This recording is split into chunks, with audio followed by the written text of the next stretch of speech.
বুদ্ধি শেষ নেই। মেয়ে প্রেম করে, বাড়ি নিয়ে আসে বয়ফ্রেন্ড, এই কার নিয়ে আইছিস? আম্মা আমার বয়ফ্রেন্ড, 3 মাস ধরে আমি লাইন করেছি। ও আব্বা ভালো আছো? ওরে আব্বা, এই কয় তোর বয়ফ্রেন্ড কি গাঁজা খায় নাকি? তো হ্যাঁ, তো তোর গাঁজাখোরের সাথে তো তোর আব্বা বিয়ে দেবে না। তাহলে কি করবা আম্মা? তুই নিয়ে পালাই যা, তুই নিয়ে পালাই যা, আমি দেখবা না কি করতে হয়, যা। কারণ ও গাঁজাখোরের সাথে দিত না। এইবার মেয়ের পাঠাই দিয়ে যেই মেয়ে চলি যায়, বলে তোর খালার বলি রাখবান, আমি ফোন করি, তোর খালা বাড়ি উঠিস। হ্যাঁ, এইবার যেই মেয়ের বাপ বাড়ি আসে, ওরে অভিনয়, ও আল্লাহ কি জন্ম দে তুই চাও রে, আমার মুখি সুন কালি লাগায়ে কলে গেল গো, ও আল্লাহ আল্লাহ। ঠিক না বে ঠিক? ওর অভিনয়ের কাছে শেখ হাসিনা ফেল। পাঠাই দিয়ে আবার স্বামীর কাছে এমন ভাব করে ও কিছুই জানে না। আর দোষ হলে স্বামীর, কি জন্ম দে তুই চাও। ও 10 মিনিটই ওর দোষ হয়ে গেল সব। হ্যাঁ, কি জন্ম দে তুই চাও, ও আল্লাহ এ কি ক্ষতি করল রে। আমার মেয়ে তো ওই রাম না, তো কি রাম? ফেরেশতা। কথা কয় না। ঠিক বলছি না? আমি ঠিক বলছি তো। এখন নাসিরউদ্দিন হোজ্জার বউ, ও একটা বিড়াল গলায় দড়ি দিয়ে এই নিয়ে নাসিরউদ্দিন হোজ্জার সামনে দিয়ে বলছে, কতদিন ধরে বললাম এই বিড়ালটা ফেলাই দিয়েছ, আজকে কি করতে করেছে? কি ও বিড়ালে সব গোশ খেয়েছে। নাসিরউদ্দিন হোজ্জাও ছিল খুব চালাক। ও বলছে তাহলে বিড়ালটা দাও, প্যাকেটে করে নিয়ে যায়। নিয়ে যেয়ে আপনাদের এখানকার কি বাজার বলেন আমার ভুলে গেছি, সালাইপুর বাজার। এই সালাইপুর বাজারে যেয়ে একজনের দোকানে মিটার মাপা, ওর ওখানে মিটারে দিয়ে বলছে আবার বিড়ালটা একটু ওজন দাও দিন। সুইচ অন করে ওজন দিয়ে দেখে বিড়াল কাটাই 1 কেজি। কয় কেজি? আবার বিড়াল বাড়ি ফেরত এনেছে। এই নিয়ে স্ত্রী বলছে এদিকে এসো। আচ্ছা কি বলছে, সত্যিই কি বিড়ালে গোশ খেয়েছে? হ্যাঁ, তুমি আমার বিশ্বাস করছো না? আমার তালাক দাও, আমি আরে ঘর করবো না। ও তো কাজ আছে খালি ওইটা, তালাক দাও, চলে যায়। এমন ভয় দেখায় মনে হয় ও ছাড়া আর মনে হয় পৃথিবীতে বিয়ে হবে না। চলে যাইয়ে দেখ আমরা কটায় 1 রাতে 2টো বিয়ে করে নিয়ে আসবো। কথা কয় না, ভয়তে ভয়তে কথা বলছে না। কারণ ওই মহিলারা রয়েছে তো ওই পাশে, কবে এই কথা কি তুমি কইছিলে, ঠিক কইছিলে ওখানে? ভয় আছে না নাই? কবে ঠিক কি এই কথা তুমি কইছিলে, এটা কও, তারপরে ঘরে ঢুকবা। বিপদের শেষ নেই। রাজা বলছে এই রাজ্যে বউয়ের কথা মেনে চলো কারা, আর বউয়ের কথা মেনে চলো না, বউয়ের কথা মতো চলো না, নিজের মতো করে চলো কারা, তারা এক পাশে যাও। যারা বউয়ের কথা মেনে চলো তারা এক পাশে যাও। তো সবাই আমার বাপজান চিন্তা করলো আমু বউর কথা মতো চলি, এক পাশে উনি চলি, উনি চলি, সব এক পাশে গেছে, অনলি ওয়ান পিস এক পাশে। বলতেছে রাজা বলছে যাক, তাও মা আমাদের রাজ্যের মান সম্মানটা বেঁচেছে যে একজন অন্তত আছে যে বউয়ের কথা মতো চলে না। তা বলছে না রাজামশাই আপনি ভুল বুঝেছেন। কেন? তা বলছে আমার বউ বলিছে যে এই পাশে লোক বেশি হয়ে যাবে ওই পাশে তুমি দাঁড়াবা না। তার মানে ও আমলের পরে আছে 3 ডবল। ঠিক না বেটে? এই জন্য এরা ঠিক বলতেও ভয় পাচ্ছে যে যদি বাড়ি যাওয়ার পরে বলে যে এই কথাই কি ঠিক। যাই হোক, এখন বলতেছে নাসিরউদ্দিন হোজ্জা ঠিক আছে আমি তোমার কথা বিশ্বাস করছি, কিন্তু আমার কথা হলো এই যে বিড়ালটা আমি ওজন দিলাম কাটাই কাটাই 1 কেজি, আমার প্রশ্ন হলো যে এইটা যদি সেই বিড়াল হয় তাহলে সেই 1 কেজি গোশ কই? 1 কেজি গোশ কই? আর এটা যদি গোশত হয় তাহলে বিড়াল কই? কথা কি বোঝা গেছে? কথা কি বোঝা গেছে? আমার কথা হলো, আমার দাদা বাবুরা বললেন এই দেশে হিন্দু নির্যাতিত হচ্ছে, এই দেশে সংখ্যালঘু নির্যাতিত হচ্ছে। আর আমরা দেখলাম কোনো সংখ্যালঘু নয়, প্রথমে নির্যাতিত হয়েছে শেখ হাসিনা, তাকে এই দেশ থেকে বিতাড়িত করা হয়েছে। তারপরে নির্যাতিত হয়েছে আমাদের শামীম ওসমান হাফিজাহুল্লাহ, ওবায়দুল কাদের রাহিমাহুল্লাহ, সালমান এফ রহমান হাফিজাহুল্লাহ, মানিক, তারপরে ইনু মেনন, দীপু মানিক, সব মুসলমান, একটাও আমরা পালাম না হিন্দু। নির্যাতন যেগুলো হচ্ছে মুসলমান না হিন্দু। কথা কয় না? আমার প্রশ্ন হইল যদি সংখ্যালঘু নির্যাতন হয় তাহলে নির্যাতন তো হচ্ছে শেখ হাসিনা, ওবায়দুল কাদের, ইনু মেনন, দীপু মনির, শামীম ওসমান, সালমান এফ রহমান, মানিক, আরাফাত, ব্যারিস্টার সুমন, সব মুসলমান। আর ওরা বলে সংখ্যালঘু নির্যাতিত হচ্ছে। আমরা খুঁজে দেখলাম এই দেশে তো হিন্দুরা নির্যাতিত হচ্ছে না, তাহলে সংখ্যালঘু যদি হয় তাহলে ইরা নাকি? কথা কয় না? আবার ওরা যদি সংখ্যালঘু হয় তাহলে সব তো দেখি মুসলমান, তাহলে মুসলমান করে গেল। কথা কি বোঝা গেছে? নির্যাতিত তো হচ্ছে সব মুসলমান। এই দেশে এই ইউনিয়নে যে চেয়ারম্যান ছিল আওয়ামী লীগ, সে কি এলাকায় আছে? মুসলমান না হিন্দু? মুসলমান। তাহলে সে এলাকায় নেই, সে চলে গেল। তাহলে এইটা মুসলমান। এখন যদি সংখ্যালঘু নির্যাতিত হয় তাহলে ইনার আমাকে সংখ্যালঘুতি পাঠানো ছাড়া তো রাস্তা নেই। আবার ইনার যদি সংখ্যালঘুতি পাঠায় তাহলে উনি তো মুসলমান, তাহলে সে মুসলমান আবার কনে যাচ্ছে? কথা কি বোঝা গেছে? আমি চাই সাংবাদিকে সত্য কথা লিখুক সবে, আমি চাই চ্যানেলগুলো সত্য প্রচার করুক ভাবে, আমি চাই দাদার দেশের চ্যানেলগুলো বন্ধ হবে, আমি চাই ইসলামী টিভি চ্যানেল খোলা রবে, আমি চাই দাদার দেশের চ্যানেলগুলো বন্ধ হবে, আমি চাই ইসলামী টিভি চ্যানেল খোলা রবে, আমি চাই বাংলাদেশে কাঁদবে না আর কেউ তো দুঃখে, আমি চাই প্রতিটা মানুষ মিলে মিশে থাকবে সুখে, আমি চাই বন্ধ হবে সুদার ঘুষের লেনা দেনা, আমি চাই যোগ্য যুবক দেশ দশের বোঝা হবে না, আমি চাই বন্ধ হবে সুদার ঘুষের লেনা দেনা, আমি চাই যোগ্য যুবক দেশ দশের বোঝা হবে না, আমি চাই খুন খারাপি হবে না কবু আমার দেশে, আমি চাই গড়বে এ দেশ ভাইয়ে ভাইয়ে ভালোবেসে, আমি চাই খুন খারাপি হবে না কবু আমার দেশে, আমি চাই গড়বে এ দেশ ভাইয়ে ভাইয়ে ভালোবেসে, আমি চাই বাংলাদেশে কাঁদবে না আর কেউ তো দুঃখে, আমি চাই প্রতিটা মানুষ মিলে মিশে থাকবে সুখী, আমি চাই আলেম যারা থাকবে দেশে মুক্ত তারা, আমি চাই মুফাসসিরের কণ্ঠে কোরআন শুনবে ধরা, আমি চাই আলেম যারা থাকবে দেশে মুক্ত তারা, আমি চাই মুফাসসিরের কণ্ঠে কোরআন শুনবে ধরা, আমি চাই কারাগার থেকে ফিরবে আমার ভাইয়েরা নিড়ে, আমি চাই কোরআনের পাখিরা আমাদের মাঝে আসবে ফিরে। আসছে না? আসছে কিনা? ডক্টর মিজানুর রহমান ফিরেছেন রফিকুল ইসলাম মাদানী ফিরেছেন, মামুনুল হক ফিরেছেন, আমির হামজা, সবাই ফেরে, কিন্তু কোরআনের পাখি আর ফিরবে? কোরআনের পাখি আর ফিরবে না। উনি যদি, উনার আকাঙ্ক্ষা ছিল যে আর একটা বার যদি বাংলাদেশে কোরআনের ময়দানে যেতে পারতাম, আর একটা বার যদি কোরআনের তাফসীর শোনাতে পারতাম, এই আকাঙ্ক্ষা এই আক্ষেপ নিয়েই বিদায় নিতে হয়েছে। যারা এই ষড়যন্ত্র করে কোরআনের পাখিকে কারারুদ্ধ করে রেখেছিল, শুধু তাই নয়, 13টা বছর পরে তাকে বের করে নিয়ে যে চিকিৎসার নামে ইনজেকশন পুশ করে শহীদ করেছে, আল্লাহর কসম তাদের স্বাভাবিক মৃত্যু এই বাংলার জমিনে হবে না। তাদের স্বাভাবিক মৃত্যু বাংলার মানুষ দেখতে চায় না। কারণ যারা আমাদের কোরআনের খাদেমদেরকে তাদের উপরে এতটাই জুলুম করেছে, আহারে একটু মায়া হয় নাই?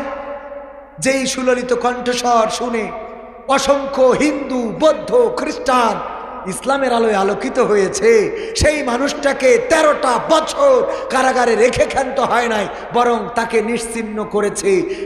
তাদের ভয় ছিল জনপ্রিয়তার। কি প্রিয়তার? যার জনপ্রিয়তা যত, তার নামে মামলা তত। ভাইয়েরা আমার, কথা বলতে গেলে সময় চলে যাবে, সময় তো শেষ। আর অল্প একটু কথা থাকবেন না ইনশাআল্লাহ? আর একটু শোনাবো? থাকবেন কারা কারা দেখতে চায়?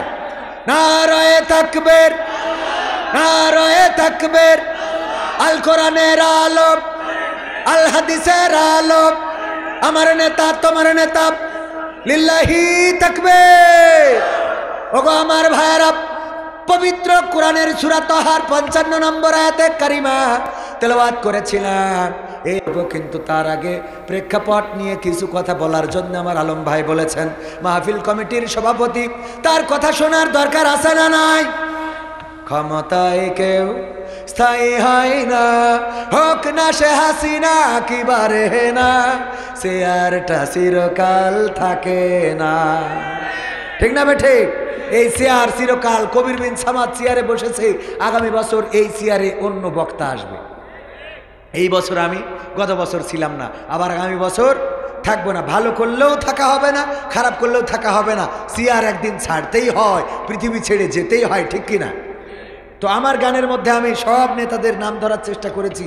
যে ভালো করেছে আলহামদুলিল্লাহ, সে ভালোর ইতিহাস হয়ে আছে, যে খারাপ করেছে সে খারাপের ইতিহাস হয়ে। গতকালকেও বলেছিলাম, 2 জন মায়ের ঘটনা বলেছিলাম। একজনের মা এই বাংলাদেশে আপসীন নেত্রী হিসাবে পরিচিত ছিলেন, এখনো আছেন। বাতিলের কাছে মাথা নত করে নাই, জেল জুলুম বরণ করেছে, কিন্তু আওয়ামী লীগের কাছে কিংবা জুলুমের কাছে মাথা নত করে নাই। চিকিৎসার জন্যে, চিকিৎসার নামে নানান টালবাহানা করা হয়েছে। সেই মানুষটা এখন দেশ যখন সবাই অধিকার ফিরে পেয়েছে, ওই মা ও অধিকার ফিরে পেয়েছে, লন্ডনে চলে গিয়েছে। 7-8 বছর পরে তারেক জিয়ার সাথে দেখা হয়েছে না হয় নাই? মা সন্তানের এই মুলাকাত, আল্লাহ রাব্বুল আলামিন এই মুলাকাতকে কবুল করে নিন। মায়ের কাছে সন্তান পুত পবিত্র থাকে, যতই অন্যায় করুক, যতই খারাপ করুক, মার কাছে মা কি সন্তানকে ফেলে দেয় নাকি? না, সন্তানকে ফেলে দেয় না। ওগো আমার ভাইয়েরা, বেগম খালেদা জিয়া চলে গিয়েছেন লন্ডনে সন্তানের কাছে চিকিৎসার জন্য। আর একজন মায়ের খবর অনেকেই জানে না, গতকালকে তার খবরটাও এসেছিল নয়া দিগন্ত পত্রিকায়। আব্দুল্লাহিল আমান আজমি নাম শুনেছেন? আব্দুল্লাহিল আমান আজমি ব্রিগেডিয়ার জেনারেল নাম শুনেছেন অনেকেই। গোলাম আজমের নাম তো সবাই শুনেছেন। গোলাম আজমের সন্তান, 6টা পুত্র সন্তানের মধ্যে একজন আব্দুল্লাহিল আমান আজমি। এই লোকটা শুধুমাত্র গোলাম আজমের সন্তান হওয়ার কারণে তার উপরে জুলুম নির্যাতন এতটাই করা হয়েছে, চাকরি থেকে বহিষ্কার করেই ক্ষান্ত হয় নাই, তাকে বরখাস্ত করেই ক্ষান্ত হয় নাই। এই মানুষটাকে গ্রেপ্তার করেছে, গুম করেছে জেলখানা। ওই গুম থাকা অবস্থায় এনএসআই ডিজিএফআই এর কাছে লিখেছিল যে আমি বেঁচে আছি, আমার মা আমার স্ত্রীর কাছে অন্তত এই খবরটা পৌঁছে দেন। কিন্তু সেই খবরটা পৌঁছানো হয় নাই। তার মা মারা গেছে। জেলখানা থেকে গুম হওয়া থেকে যখন বের হয়েছে, হওয়ার পরে শুনলেন মা জননী বেঁচে নাই। মায়ের কবরের কাছে গিয়েছেন, কবরের কাছে দাঁড়িয়ে স্ট্যাটাসে লিখেছেন, কবরের কাছে দাঁড়িয়ে মনে হলো আবার যদি মায়ের কোলের মধ্যে ছোটবেলার মতো ঘুমিয়ে যেতে পারতাম। আমার মনে হচ্ছিল কবরটা ফাঁকা করে মায়ের কাছে ঢুকে যায়। আমার মা জননী জানতেই পারলো না আমি বেঁচে আছি নাকি মারা গেছি। জানতেই পারল না আমি বেঁচে আছি নাকি মারা গেছি। বছরের পর বছর পথ চেয়েছিলেন, হয়তো সন্তান ফিরে আসবে, না হয় শুনতে পাবো সন্তান বেঁচে নাই। কিন্তু মারা গিয়েছেন এই কনফিউশন নিয়ে, উনি মারা গিয়েছেন কনফিউশন নিয়ে, জানতে পারেন নাই বেঁচে আছে নাকি মারা গেছে। ওগো আমার ভাইয়েরা, এরকম জুলুম ইতিপূর্বে হয়েছে না হয় নাই? এই জুলুমবাজরা কি এখন বাংলাদেশে আছে? না, নাই। সুতরাং চেয়ারের ক্ষমতা দেখায় লাভ নাই। ফেরাউন দেখিয়েছিল, নমরুদ দেখিয়েছিল, হামান দেখিয়েছিল, কারুন দেখিয়েছিল, চেয়ারের ক্ষমতা দেখিয়েছিল আবু জাহেল, চেয়ারের পাওয়ার দেখিয়েছিল আব্রাহা। আল্লাহ রাব্বুল আলামিন সবাইকে যুগে যুগে ধ্বংস করেছে। বর্তমান সময়েও যদি কেউ চেয়ারের পাওয়ার দেখায়, ধ্বংস করার জন্যে কোনো মানুষ লাগবে না, ধ্বংস করার জন্যে আল্লাহ আছে না নাই? আল্লাহ কেমন ভাবে আছে? ইতিপূর্বে বিএনপি আন্দোলন করেছে, সেই আন্দোলনে কি শেখ হাসিনার পতন হয়েছে? জামাত আন্দোলন করেছে, সেই আন্দোলনেও কি আওয়ামী লীগের পতন হয়েছে? না, হয় নাই। হেফাজতে ইসলাম শাপলা চত্বরে আসলো, তাদের রক্তে রঞ্জিত হলো শাপলার চত্বর, ওই সাদা শাপলাটা লাল হয়ে গেল, আমার কোরআনের হাফেজদের রক্তে ভেসে গেল ঢাকা। কিন্তু তারপরেও ওই স্বৈরাচারের পতন হয় নাই। এমনকি সব দল যৌথভাবে আন্দোলন করেছি, তারপরেও পতন হয় নাই। কিন্তু পতন হলো এমন এমন মানুষদের কাছে, যেই মানুষগুলো শেখ হাসিনাকে, খালেদা জিয়াকে এইটাও বোঝে না। ঠিক না বেঠে? ছোট ছোট বাচ্চা শিশু রাজপথে ছিল না?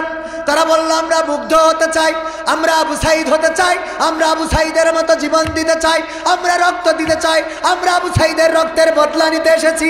আমার বোনেরা বলল সামনে স্বাধীনতা, পিছনে পুলিশ, সুতরাং স্বাধীনতার দিকে এগিয়ে যাব।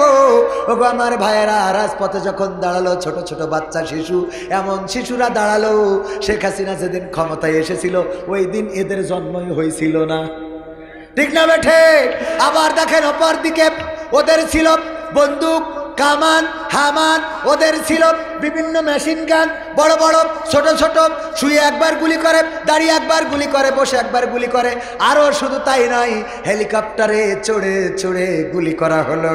ওগো আমার ভাইয়েরা, ছাদের উপরে ছোট বাচ্চা শিশুরা খেলে, ওরা হেলিকপ্টার দেখার জন্য ছাদের উপরে উঠেছে, ছাদের উপরে উঠলো আর গুলি করা হলো।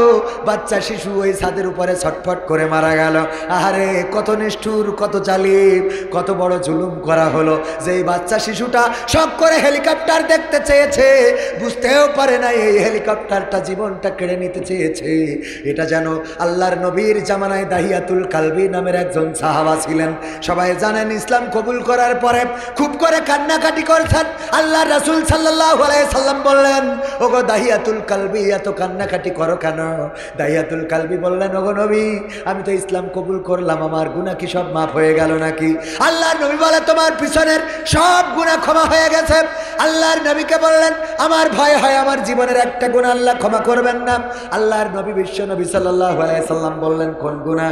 তোমার কি এমন গুনাহ আছে আমাকে কি বলা যাবে যেই গুনাহটার জন্য তুমি ভয় পাও আল্লাহ ক্ষমা করবেন না? দাহিয়াতুল কালবি বললেন, ওগো বিশ্ব নবী আমার একটা কন্যা সন্তান, আমার স্ত্রী যখন গর্ভবতী ছিল, আমি আমার স্ত্রী গর্ভবতী থাকাকালীন বিদেশে গেলাম ব্যবসার জন্য। আমি ব্যবসার কাজে বাইরে গেলাম, আমার স্ত্রী গর্ভবতী, আমার কাছে খবর আসলো আমার একটা সন্তান হয়েছে, তবে সে মারা গিয়েছে অথবা মৃত সন্তান জন্মগ্রহণ করেছে, ভূমিষ্ঠ হয়েছে। আমি যখন 3-4 বছর 5 বছর পরে বাড়িতে আসলাম, আসার পরে দেখি আমার বাড়িতে একটা ফুটফুটে কন্যা সন্তান ঘুরে বেড়ায়। আমি বললাম, এই সন্তানটা কার?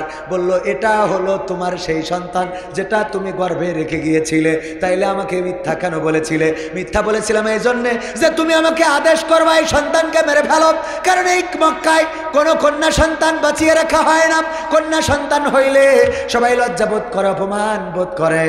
এই কারণে আমি তোমার সাথে মিথ্যা বলেছিলাম। দেখো কত ফুটফুটে, কত সুন্দরী, এই জন্য নাম রেখেছি জামিলা, মানে অত্যাধিক সুন্দরী। এই কন্যাকে এখন জানি তুমি আর মারতে পারবা না, তাই বড় করেছি তিলে তিলে। ওই সন্তান আল্লাহর নবী দাহিয়াতুল কালবি আল্লাহর নবীকে বললেন, ওগো বিশ্ব নবী আমি যখন রাত্রে ঘুমালাম, রাত্রে খাটের উপরে শুইলাম, আমার সন্তান মাঝখানে শুয়া একবার আম্মু আম্মু বলে ওর মায়ের গলা জড়িয়ে ধরে, আর একবার আব্বু আব্বু বলে আমার গলা জড়িয়ে ধরে। আর আমি রাত্রে চিন্তা করতে লাগলাম, এই সন্তানকে তো বাঁচিয়ে রাখা যাবে না। মক্কার মানুষ আমাকে বলবে, ওই যে দেখো কন্যা সন্তানের বাবা হেঁটে যায়, ওই যে দেখো অমুকের মেয়ে, অমুকের মেয়ে আছে, অমুকের মেয়ে আছে, এই কথা বলবে। এই চিন্তা করে আমি চিন্তা করলাম এই সন্তানকে বাঁচিয়ে রাখবো না। পরের দিন স্ত্রীকে বললাম, স্ত্রী সন্তানকে গুছিয়ে দাও। কতটা বছর বাইরে থেকে আসলাম, আত্মীয়ের বাড়িতে বেড়াতে যাওয়া হয় না, আমি আমার সন্তানকে নিয়ে আত্মীয়ের বাড়িতে যাব। আমার স্ত্রী সরল মনে মেয়েকে গুছিয়ে দিল। আমি তাকে নিয়ে ছুটে চললাম নিরাপদ জঙ্গলের দিকে, নিরাপদ গন্তব্যের দিকে। যখন আমি যাইতেছি, মাঝে মাঝে আমার সন্তান পিছনে পড়ে যায়, আব্বু আব্বু বলে ডাক দিয়ে দৌড়ে এসে আমার আবার জড়িয়ে ধরে, আবার পিছনে পড়ে যায়, আবার আব্বু আব্বু বলে ডাক দিয়ে সামনে এসে জড়িয়ে ধরে। এমনি করে করে যখন আমি গন্তব্যে পৌঁছে গেলাম, আমি আমার কন্যাকে বললাম, ওইদিকে যাও খালো। আমি গর্ত খোঁড়া শুরু করে দিলাম, গর্ত খোঁড়া হয়ে গেল। আমার সন্তান গর্ত যখন খুঁড়ছিলাম, বারবার আসে, আমার দাড়িতে ধুলা লেগে যায়, ধুলাগুলো ছেড়ে দেয় আর বলে, ওগো বাবা এত কষ্ট কেন করো? এত কষ্ট করার কোনো দরকার নাই। আমি আমার সন্তানের সেই মায়া মহব্বতের সেই কথাগুলো এখনো শুনতে পাই। এরপরে গর্ত খনন করা যখন হয়ে গেল, সন্তানকে ডাকলাম, আসো গর্তের মধ্যে দেখো মা। গর্তের কাছে যখন আসলো, আমি তারা হাত পা বেঁধে ফেললাম। সন্তান কান্নাকাটি শুরু করে দিল, ওগো বাবা কেন আমার হাত পা বাঁধা হয়? কি এমন অপরাধ করেছি আমি? হাত পা বেঁধে গর্তের মধ্যে ক্ষেপণ করে দিলাম। সন্তান চিৎকার করে বলল, বাবা গো বাঁচতে দাও, মেরো না গো বাবা, আমার মায়ের কাছে যেতে দাও। যদি তোমাকে বাবা ডাকা অপরাধ হয়ে থাকে আর কখনো ডাকবো না। ওগো বাবা আমাকে হত্যা করো না, আমাকে মেরে ফেলো না। আমি তার কোনো কথা শুনলাম না, একটা পাথর নিলাম আর আমি তার বুক বক্ষ বরাবর মেরে দিলাম। পাথরটা বুকের উপরে পড়লো, চারিদিক দিয়ে রক্ত ফিনকি দিয়ে বের হয়ে গেল, আর মুখ থেকে একটা আওয়াজ ভেসে আসলো, আব্বা আব্বা। এখনো যখন আমি পথ চলি, হঠাৎ করে আমার মেয়ের ওই কান্নার শব্দটা শুনি, আব্বা আব্বা। এই কান্না, এই চিৎকার এখনো আমার কানে বাজে। ওগো বিশ্বনবী আমার ভয় হয়, আল্লাহ আমার জীবনের সব গুনাহ ক্ষমা করলেও এমন বড় অপরাধ আল্লাহ ক্ষমা করবেন না। আল্লাহর নবী যখন এই ঘটনা শুনছিলেন, বিশ্ব নবীর এত দয়া এত মায়া, আল্লাহর নবীর চোখের অশ্রু গড়িয়ে দাড়ি ভিজে টপ টপ করে মাটিতে পড়ছিল।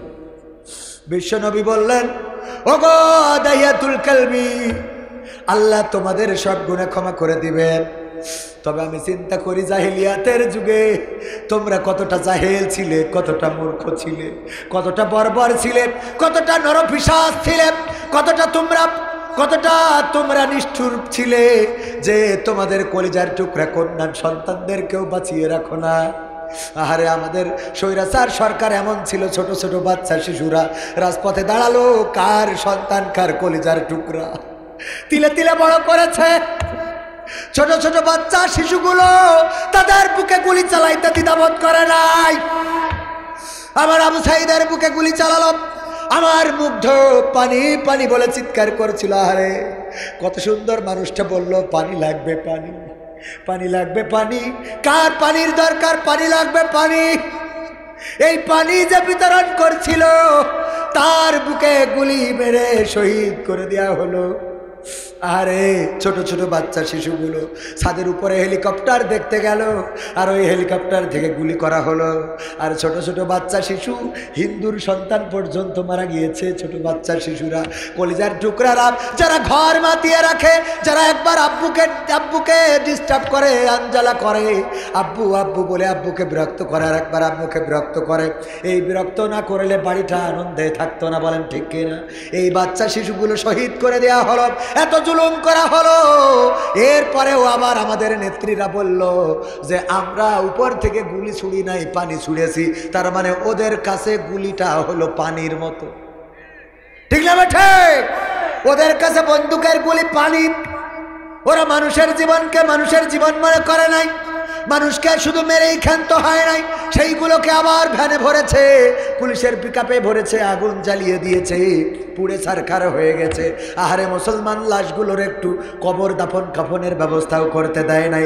গুম করেছে ইলিয়াস আলী নামের বিএনপির যে নেতা সিলেটের, তাকে হত্যা করার পরে জানার পরেও নেত্রী বলল ঠিক আছে আমি খুঁজে দেব, আমি খুঁজে দেখব। মেয়েকে জড়িয়ে সান্ত্বনা দিল। আহারে কত বড় অভিনেতা, আবার টিস্যু পেপার দিয়ে চোখ মুছেছে না মোছে নাই? চোখ মুছলো এমন ভাবে আমার মুকাদ্দাস, আমার ওয়ালিউল্লাহ শহীদ করে দেওয়া হলো। কত ছাত্র সংগঠনের কত নেতা কর্মী চিরজন্মের মতো তাদেরকে বিদায় করে দেওয়া হলো। ওগো আমার ভাইয়েরা, তারপরেও কি ক্ষমতার চেয়ারটা টিকেছে? না, টেকে না। ইতিপূর্বেও যেমন ফেরাউনের ছিল না, নমরুদের ছিল না, তেমনি বর্তমান সময়ে তাদের রাস্তা যারা অনুসরণ করবে এই চেয়ারটা তাদের দখলে থাকবে। এই জন্যে আমি বলেছি ক্ষমতায় কেউ স্থায়ী হয় না, হোক না সে হাসিনা কি বারে না, চেয়ারটা চিরকাল থাকে না। মুজিবুর বেশি দিন থাকেনি, জিয়াউর কেউ তো রাখেনি। মুজিবুর বেশি দিন থাকেনি, জিয়াউর কেউ তো রাখেনি। এরশাদ চলে গেছে পৃথিবী ছেড়ে, এরশাদ চলে গেছে পৃথিবী ছেড়ে, কেউ আজ তার কথা কয় না, ঠিক না বেঠে? কষ্ট হচ্ছে বাজান আপনাদের? ক্ষমতায় কেউ স্থায়ী হয় না, হাসিনা ক্ষমতা ধরে রাখতে আয়না ঘর বানিয়েছিল, ঠিক না বেঠে? যারা ঠিক বলবে না তারা ওদের দোষর, ঠিক না বেঠে? হাত উঁচু করে বলেন ঠিক না বেঠে? আরো জোরে বলেন ঠিক না বেঠে? কারণ আপনি যদি ঠিক না বলেন তাইলে বুঝবো আপনি বিশেষ দান করেন। এরকম আছে না নাই? ওবায়দুল কাদের কাকা পালিয়ে গেল। ওবায়দুল কাদের কাকা আমার যশোরের বুকির পদ্মা চলে গেছে। শুনলাম কোন দলের লোক সহযোগিতা করেছে, যে সহযোগিতা করেছে আর যাই হোক সে দলের প্রতি আনুগত্যশীল নয়, বরং সে দলের বাইরে যে কাজ করেছে, বলেন ঠিক কিনা? এই জাতীয় লোক দলে রাখা যাবে না? যাবে না। কারণ যারা জুলুম করল, নির্যাতন করল, নিষ্পেষণ করল, বিনা বিচারে তাদেরকে এই দেশ ছেড়ে সেভ এক্সিট করতে দেওয়া হবে। কথা কয় না? হবে। হাসিনা ক্ষমতা ধরে রাখতে আয়না ঘর বানিয়েছিল, জনগণের রোশানলে দাদার দেশে পালিয়ে গেল। ডিবি হারুনের পাশে আর বিবি হারুনের পাশে আর পরিমণিদের দেখা যায় না। ঠিক না বেঠে? ক্ষমতায় কেউ স্থায়ী হয় না, হোক না সে হাসিনা কিবারে না, সে আরটা চিরকাল থাকে না। থাকে? এমপিরা সব কোথায় গেল, মন্ত্রীরা সব কোথায় গেল, কোথায় কাদের কাকা? তাদের ছাড়া দেশটা এখন লাগে ফাঁকা ফাঁকা। ঠিক না বেঠে? পালাবো না, প্রয়োজন হলে ফখরুলের বাসায় গিয়ে উঠব। ঠাকুরগাঁওয়ে বাসা আছে না, জায়গা দেবে? বলবো বলবো, শুনবেন শুনবেন, থাকবেন শেষ পর্যন্ত। কারা কারা থাকবেন? কিসের জন্য থাকবেন? আমার জন্য না আল্লাহর জন্য? কার জন্যে? আল্লাহর জন্য, আল্লাহর কোরআনের জন্য থাকতে রাজি আছেন ইনশাআল্লাহ? সত্যি সত্যি কি আপনারা আল্লাহকে ভালোবাসেন? বাসেন? আল্লাহ রাসূলকে ভালোবাসেন সত্যি? লাইলি আর মজনু দুইজনের তো একটা প্রেম ছিল। মজনু কোনোদিন লাইলিরে দেখে নাই, তো দেখার জন্য ওর বাড়ির গেটের সামনে গেছে। এইটা শুনে লাইলি প্রতিদিন 1 গ্লাস করে দুধ পাঠায় দেয়, নাও মজনুরে খাওয়াও। এইটা দেখার পরে আব্দুল গফুর সাহেব চিন্তা করছে 1 গ্লাস করে দুধ ফিরি ফিরি যেহেতু পাওয়া যায় তো মাগনা খাবো, অসুবিধা কি? উনিও যেই বইছে বসে বলছে আমিও মজনু। আমি চিন্তা করলাম আমি কবির বিন সামাদ, লস করবো কেন? আমিও যেই বললাম আমিও লাইলির মজনু। আমার চাচা বলছে আমিও লাইলির মজনু। একসাথে 1-150 হয়ে গেছে। লাইলির বান্ধবীরা বলছে আর তো দুধ খাওয়াই পাচ্ছি না। কেন? মজনু তো ছিল আগে একটা, এখন 100টা। কয় আরে আমার মজনু লাগবে একটা, কি এর 100টা? যাচাই বাছাই করো, খাঁটি মজনুরে বের করো। কয় আমরা তো বসবো না, কি করি করতে হবে? কয় প্রতিদিন কি নিয়ে যাও? কয় গিলাসে করে দুধ নিয়ে যায়। কয় আজকে গিলাস নিয়ে যাবা খালি। কি করবা? খালি নিয়ে যাবা। আর দুধ নিয়ে যাও কৃষি করি বালতিতে, তো বালতি নেওয়ার দরকার নেই, নেবা একটা ছুরি। কি নিবা? যে গিলাস ধরি বলবা লাইলি রক্ত চাইছে। যে আব্দুল গফুর সাহেবের বলিছে যে লাইলি রক্ত চাইছে, আব্দুল গফুর সাহেব বলছে খাই কাজ নেই আমার বউর এই বাড়ি তোমার রক্ত দেবা না, কই হাঁটাতেছে। আমার বলিছে, আমি বললাম আমি রক্ত দেবো, হুজুর মানুষ পয়সাও করে। আমার বউ কত সুন্দরী, কেউ তো দেখিনি, আমি দেখেছি। যাই হোক, এই চাষা ধরি চাষা খায় বুড়ো বয়সে রক্ত দিলে মরি যাবো, হবে না, সব চলে গেছে। খালি যেটা অরিজিনাল, যেটা অরিজিনাল দাঁড়ান, যেটা অরিজিনাল সেইটা বসে আছে। সেটা কি? সেটা বসে আছে। ওর কাছে যাই বলছে রক্ত চাইছে, একেবারে ছুরি ধরি বলছে যে নাও গিলাস পাতো, খেসান করি কেটে রক্ত দিয়ে বলছে নিয়ে যাও। এই হলো আসল। কি পাওয়া যায় না? যায় না। আল্লাহর প্রেমিক যারা, তাদের মাঝে মাঝে একটু টেস্ট করলে বোঝা যায় যে কতটুকু খাঁটি আর কতটুকু ভেজাল। ঠিক না বে ঠিক? টেস্ট কি করবো, চেক কি করবো? ঘেসান করে কেটে দিতে রাজি আছে? এই প্যাকেট নিয়ে যান, দিন দেয় কিটা কত কেটে দেয়, শিগগিরই যান। যা আছে পকেটে দিয়ে দেন, প্যাকেটে যা আছে পকেটে দিয়ে দেন, প্যাকেটে। সভাপতি সাহেব জনাব শ্রদ্ধাভাজন মাওলানা আলহাজ আশরাফ আলী সাহেব 10,000, 7,000 হবে কেন? 10,000 আর 3,000 টাকা বাকি দিয়ে পরে দিয়ে। হ্যাঁ 10 ধন্যবাদ। ওরে বাবা হইবে না, আল্লাহ আল্লাহ ভরসা। কয় হাজার? না রয়ে থাকবে। 10,000 টাকা দিলেন আমার সভাপতি সাহেব। আল্লাহ দানকে কবুল করে নাও, নেখায়াত দিয়ে দাও, মনের স্বপ্ন পুরা করে দাও, পঞ্জনদের কবুল করে নাও। তারপরে কিরা দিয়েছে জনাব হায়দার আলী, পিতামাতার জন্য দোয়াছে 1,000 টাকা, 3 বস্তা সিমেন্ট করলো দান। আল্লাহ বাড়িয়ে দাও, সম্মান নেখায়াত দিয়ে দাও। পিতামাতা যদি কবরে থাকে, আল্লাহ কবরটারে জান্নাতের বাগান বানাও। এখনো কিন্তু আমি আলোচনা করি নাই, চলে গেলি আলোচনা হবে না, মোনাজাত করে দেবো। তারপরে আর কোন আমার সহসভাপতি সাহেব, সভাপতি দিল 10,000, সহসভাপতি কয় হাজার? আলহাজ মাওলানা মোহাম্মদ আব্দুর রহমান কাজী সাহেব, আমার শ্রদ্ধাভাজন। আল্লাহ রব্বুল আলামিন আমার শ্রদ্ধাভাজনকে নেখায়াত দান করে দিন, বলেন আমিন, বলেন আমিন। বাবা আমার ভাইরা আর কারা আছেন তাড়াতাড়ি আমার ভাইজানেরা একটু আল্লাহর রাস্তায় দিতে হবে। আমার ভাইজান বিশেষ করে নাম জনাব এনামুল হক মোল্লা, তাই তো? এনামুল হক মোল্লা লিল্লাহে তাকবীর 2,000 টাকা নগদ করল দান। আমার লেখা বই আছে, আমার যত গান আমি গাই সব গানের বই, পাশাপাশি কুইজের বই, প্রশ্নোত্তর পর্ব আপনারা চাইলে সংগ্রহ করতে পারেন। সহসভাপতি 1000 নাকি হবে? হ্যাঁ, সভাপতি যদি দেয় 10,000, সহসভাপতি কয় হাজার? 5,000। আমার তো দোষ না, মানছে বলে একটু অভাব যাচ্ছে, কমাই দিলাম 3,000 টাকা, দিক 2,000 বাকি। না রয়ে তাকবীর।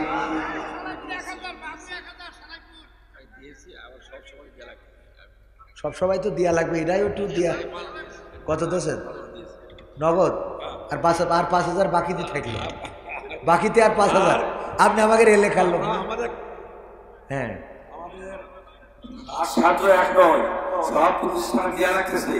এরপরের বিষয় হলো যে আমরা 80 ক্ষমতা ইনশাল্লাহ এলাকার উন্নয়ন হচ্ছে আমার হবে। হ্যাঁ, ও ক্ষমতায় এসে সরকারের তা মেরি কেটে দেওয়ার দরকার নেই। কিডা আলম মেকার 1000 টাকা করলো দান, সহসভাপতি 3,000। আল্লাহ দানকে কবুল করে নাও, নেখায়া দিয়ে দাও, মনের স্বপ্ন পুরা করে দাও, আপনজনদের কবুল করে নাও। তারপরে আর কিডা তাড়াতাড়ি কিডা সিমেন্ট দেওয়ার মতো এই মাদ্রাসার জন্য দেখেন, ওই যে বলেছিলাম আল্লাহর মজনু কারা, আল্লাহর মজনু যারা বসে থাকবে তারা কে?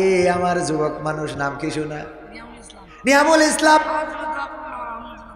আম্মুর জন্য দোয়া আছে আমার নিয়ামুল ইসলাম, ছোট বাচ্চা কিশোর যুবক। নিয়ামুল দিল 200 টাকা, আল্লাহ দানকে কবুল করে নাও। নিয়ামুলের এই 200 টাকার দান আল্লাহ কবুল করে নাও। মায়ের জন্য দোয়া চাই, আল্লাহ মাকে নেখায়া দিয়ে দাও, মনের নেক বাক্সাত পুরা করে দাও। আল্লাহ মা যেন বোঝে এই ছেলের তাড়াতাড়ি বিয়ে দিতে হবে, তৌফিক দিয়ে দাও। বলেন আমি একবার বিয়ের দোয়া পর্যন্ত করে দিলাম। হ্যাঁ, খুশি ডাকো। শুকরান শুকরান। রফিকুল 500 টাকা বাকি, 500 নগদ 500। আল্লাহ দানকে কবুল করো, নেখায়াত দাও, মনের স্বপ্ন পুরা করো, আপন জনদের কবুল করো। এই দানের ওসিলায় আব্দুল সালাম 1000 বাকিতে, আল্লাহ কবুল করো। আয় হায়, 12:30 বাজতে গেছে। এই যে দেখেন আলোচনা আমি বলে দিই, দাওয়াত নেওয়ার সময় 10টায় দিলে 2 ঘন্টা কমপ্লিট ভালো করে কথা বলা যায়। দেবে দেরি করে আবার বলবে হুজুর কালেকশন করে, কনে যাবো কন? এর না করলে আবার যাওয়ার সময় টাকা দেবেন। আব্দুল মালিক 2 মণ আলু। হ্যাঁ, আলু দরকার আমাদের, খুব আলুর দাম, এদিকে তো আলুর দাম কম। না রয়ে থাকবে। আব্দুল মালিক কয় মণ আলু? 2 মণ আলু করলো দান, বাড়িয়ে দাও সম্মান। আল্লাহ তুমি দয়া করে যত ফসল দিবা সেই ফসলের বাইরে 2 মণ আলু দান করে দাও। এই তৌফিক তো তোমার আছে গো আল্লাহ। তুমি দয়া করে আমার ভাইজানের চাষাবাদে বরকত দান করে দাও। বলেন আমি। তারপরে আর কেউ মায়ের জন্যে, বাবার জন্যে, মা নাই বাবা নাই, 1 মণ 2 মণ আলু, 1 ব্যাগ 2 ব্যাগ সিমেন্ট দেওয়ার মতো কেউ যদি থাকেন দিতে পারেন ভাইরা আমার। আর কোন আল্লাহর বান্দা আছেন নাকি?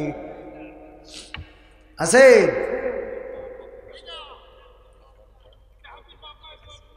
নারায়ে তাকবীর। আবার শ্রোতাভাজন বাপাশে বসা মোহাম্মদ রমজান সাহেব, মা অসুস্থ রয়েছেন, 2 ব্যাগ সিমেন্ট মাদ্রাসার জন্য করলো দান। আল্লাহ মায়ের সুস্থতা দান করে দাও, আল্লাহ নেখায়াত দিয়ে দাও, মনের স্বপ্নগুলো পুরা করে দাও। ও আল্লাহ তুমি দয়া করে মা জননীর হায়াত যদি না থাকে, ইমানি হালতে রেখে দুনিয়া থেকে তোমার কাছে নিয়ে নিও। আব্দুল কাফি, আব্দুর রাজ্জাক 2 মণ আলু, আব্দুল কাফি, কাফি 1000 টাকা। নারায়ে তাকবীর। আব্দুল কাফি 1000 টাকা, আব্দুর রাজ্জাক 2 মণ আলু। আল্লাহ দানকে কবুল করে নাও, নেখায়াত দান করে দাও, মনের স্বপ্ন পুরা করে দাও। মঞ্জুয়ারা কি করেছে? 1 মণ আলু অসুস্থ রয়েছে। আলু অসুস্থ না মঞ্জুয়ারা অসুস্থ? মঞ্জুয়ারা অসুস্থ। আল্লাহ তুমি সুস্থতা দান করে দাও, নেখায়াত দিয়ে দাও। ফাইনুর ইসলাম 1000 টাকা। লিল্লাহি তাকবীর। আমার আঞ্জুয়ারা বেগম 1 মণ আলু দিল, আল্লাহ সুস্থতা দান করো। ফাইন ইসলাম 1000 টাকা। মইদুল ভাই 1 মণ ধান। লিল্লাহি তাকবীর।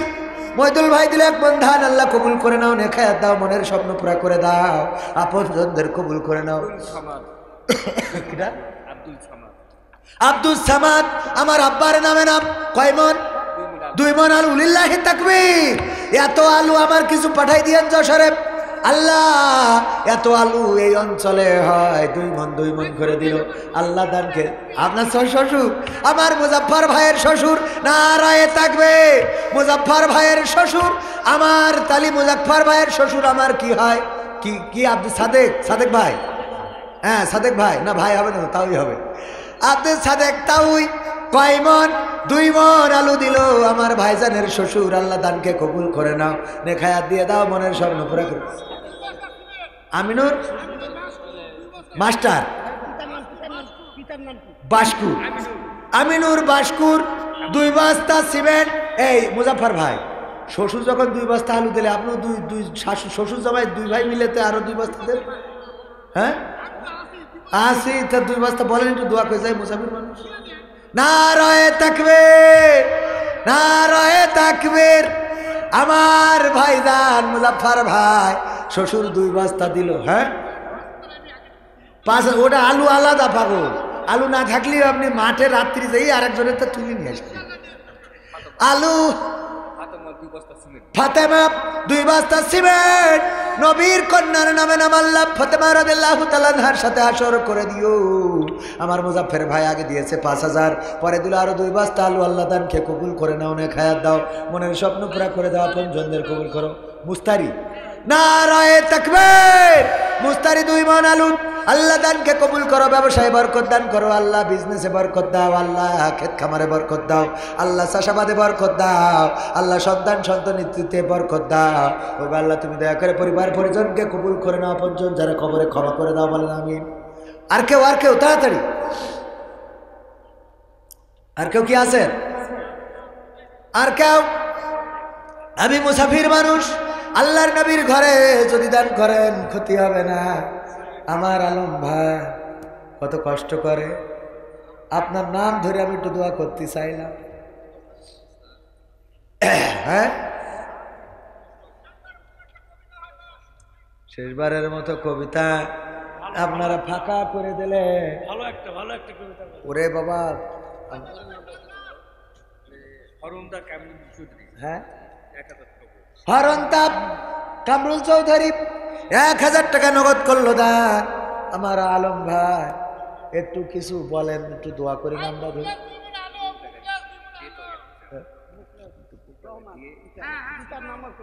একটু তারপরে একটু আলু মানে শরীর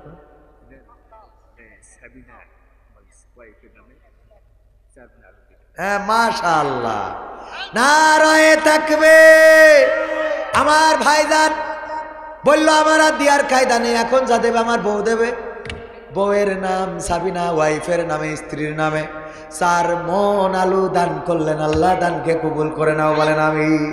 ওয়াইফের নামে দিল 4 মণ। কিডা? মুখলেস ভাই 2 মণ আলু। মুখলেস ভাই দিল 2 মণ আলু।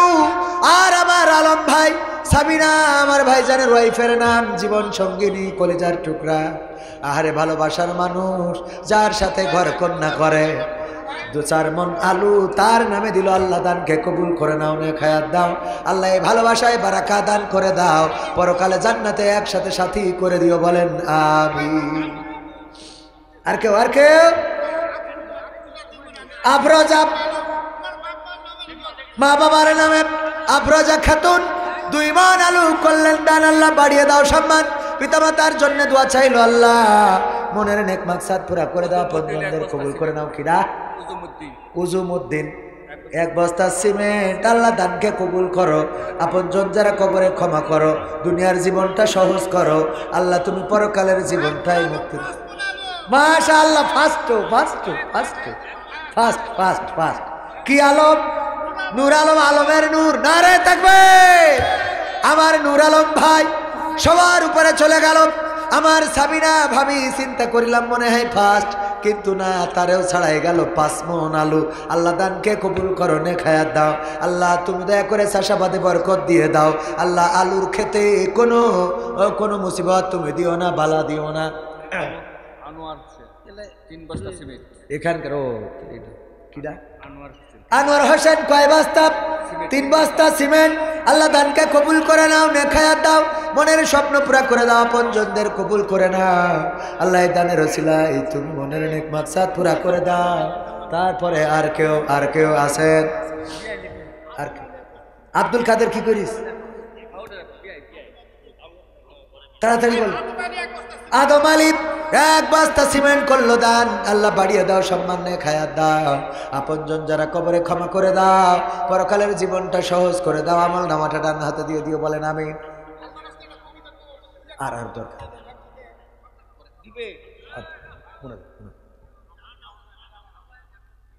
ওয়াহেদ, আব্দুল ওয়াহেদ এক বস্তা সিমেন্ট, আল্লাহ দানকে কবুল করো, দেখায় দাও, মনের স্বপ্ন পুরা করো, আপনজনদের কবুল করো। আপনারা যদি থাকতেন আমি রাত 1টা বাজাতাম, আরো আধা ঘন্টা করে দিতাম, কিন্তু চাইলাম টাকা করে দিলেন ফাঁকা। টাকায় আমায় মানুষ চিনাইছি, ওরে টাকা, টাকায় আমায় মানুষ চিনাইছি।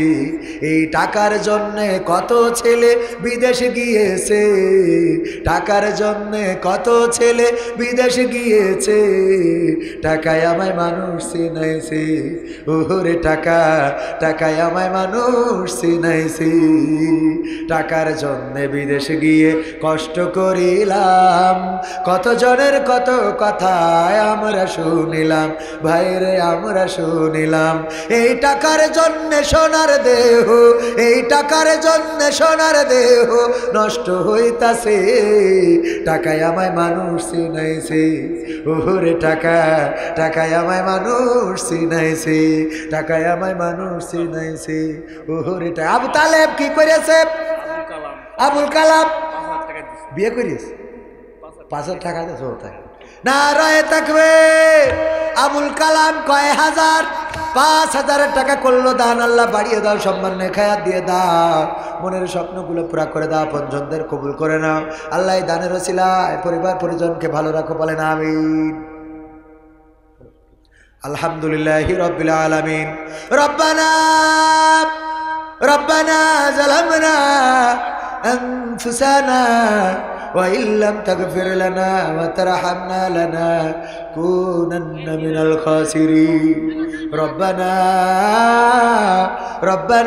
আতিনা ফিদ দুনিয়া হাসানাতাও ওয়া ফিল আখিরাতি হাসানা ওয়া কিনা আযাবান নার। ও আল্লাহ, গভীর রাত